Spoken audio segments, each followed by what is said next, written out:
Hello everyone, this is Justin Krebs of Krebs Service Station in Spring Mills, Pennsylvania, and today we're going over the Odes Junglecross 1000 Long Travel -2 and the Long Travel -5. The only difference between these two units is the LT-5 has the rear seats, so we're mainly going over the LT-2 today, but we will do a walk around then of the 5.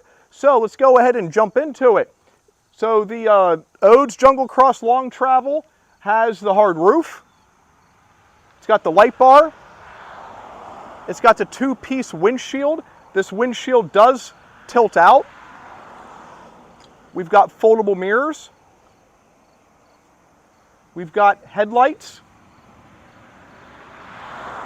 fender flares, a nice heavy-duty front bumper. We've got a 3,500-pound winch with a synthetic rope. And we've got the A-arm guards. Okay, so what makes the long travel as opposed to the Junglecross short travel? Well, there's a couple key differences between the long travel and the short travel. So first off, the long travel has turf mode, so you can drop it down to one-wheel drive and not, rip up the grass and everything, take a tight turn. It's got a more aggressive exhaust on it. They actually sit up higher than the short travels do. They've got bigger wheels and tires. They have a more aggressive control arms. They've got the fully adjustable shocks. So they have quite a bit more features on them than the short travel does. So while we're here, we've got the nice aggressive tires. Really nice set of blacked out aluminum rims, and we do have this fully adjustable shocks on all four corners. And looking right here, we've got some really nice half doors also. Okay, so going on the inside, we've got these half doors, and then you open the half door right here. Here's the latch, so that gives us access into the cab. And we've got some really nice bucket seats here. These are adjustable bucket seats. They do adjust right between your legs here.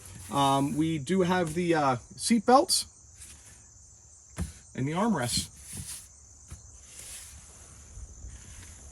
Okay, so going over the dash, we have the glove box. It's a lockable glove box, so we open that up, and then we have our wireless winch controller.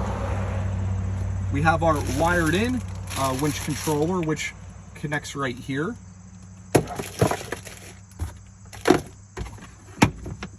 We've got cup holders, the more traditional type power port. We have our shifter. It has a low, high, neutral, reverse, and a park. We have our e-brake right here. We have our digital instrument cluster. The cluster has the fuel gauge, coolant temperature. It tells you if you're in two-wheel drive, four-wheel drive, what gear you're in, how many miles are on it, and so just all sorts of good little features there. So we have our turn signal switch right here. Our lights are high and low beam. That's for our horn. So this is our turf mode switch. It's currently in turf mode, so it's in one-wheel drive. So if I take it out of turf mode and I put it into rear-wheel drive, so that activates both of the rear wheels. So now that rear end is locked together. So if I take a tight turn in the yard, it's going to rip up my grass. So if I want to activate turf mode again, I just need to pull down on that little thing right there and pop that over.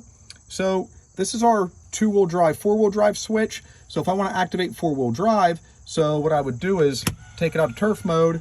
I'm going to activate four-wheel drive. So that means that both rear wheels are locked together, but the front wheels can still turn independently of each other.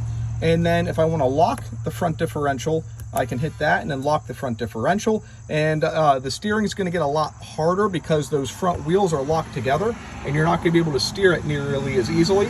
And it's really, like I said, a feature that you just don't really use that much. And then it tells you on the dash what you're, like if you're in four-wheel drive, it'll come up. And then if you activate, your diff locker. So it tells you on the instrument cluster also. And then we also have tilt steering. So you just pull that back towards you, and then you can lift and lower the steering wheel. And then over on this side, that's for your light bar and then your hazard lights.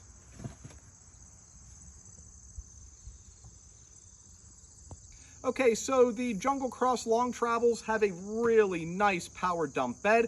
They also have these work boxes. These work boxes are lockable, so if you do put stuff in it, you can lock them, and they open up pretty easy, just like that. And what's cool about these work boxes, they have a ton of room inside of them. So they're not small little boxes. You can actually get some tools and equipment in there.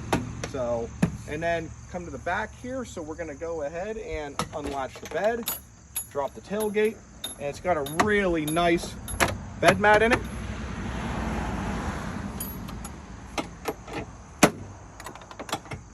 And then we're gonna go ahead and actuate the power dump.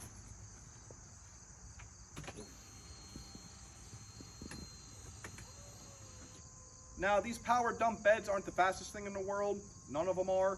And while we're looking at that, we can also look right up here. We've got a nice little work light. So that's the full up position. Now we're going to bring it back down.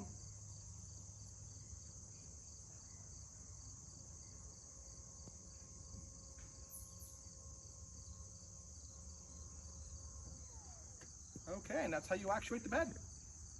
Okay, at the back of the unit, the Junglecross has the tail lights, brake lights, turn signals. We also have backup lights back here. We've got the rear bumper, the nice throaty exhaust. We've got the independent rear suspension, the rear receiver for all your towing needs, and we've got the fully adjustable shocks. Okay, so these Junglecross long travels have these fully adjustable shocks, but what do I mean by the fully adjustable shock? Well, if we take a look right here, you're gonna notice that there's two nuts that you need the spanners for, and you see threads right here, and these threads go the whole way down here.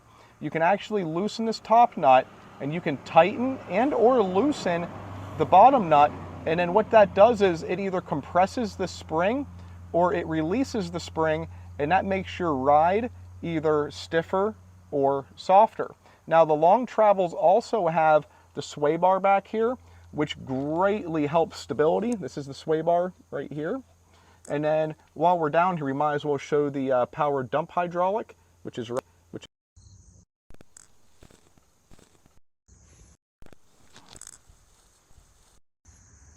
Okay, so here's where we're going to go ahead and check out turf mode. We're going to look at the yard here. You're going to see it's not all torn up. Not the prettiest yard, but it's not torn up. So let's go ahead and see what turf mode does.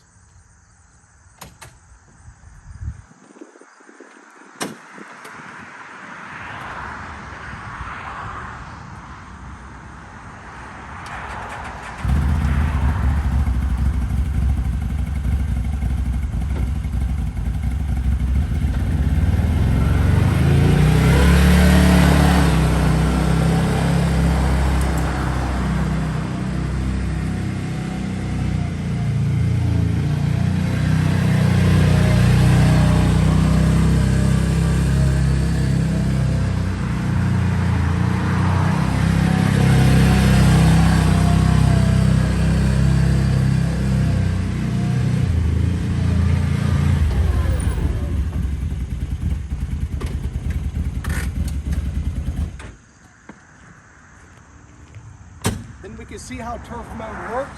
The grass is even a little bit wet, and it did not rip up my yard. Okay, so now we're going to do just a quick walk around of the Junglecross Long Travel -5. And there's two things that I missed earlier that you get with the long travel that you don't get on the short travel. The first one is the seat. So you get the higher end seats on the long travels. And then here are the rear seats. And then on the 5-seater, you do get the rear bar here, so your passengers have something to hold on to. And then obviously everybody has seat belts and everything. The second thing I missed is the rear bumper. The short travels do not come with the rear bumper, only the long travels do.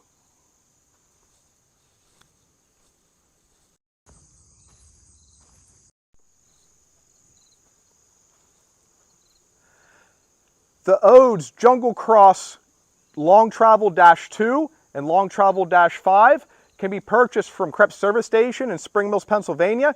Thank you so much for watching the video today.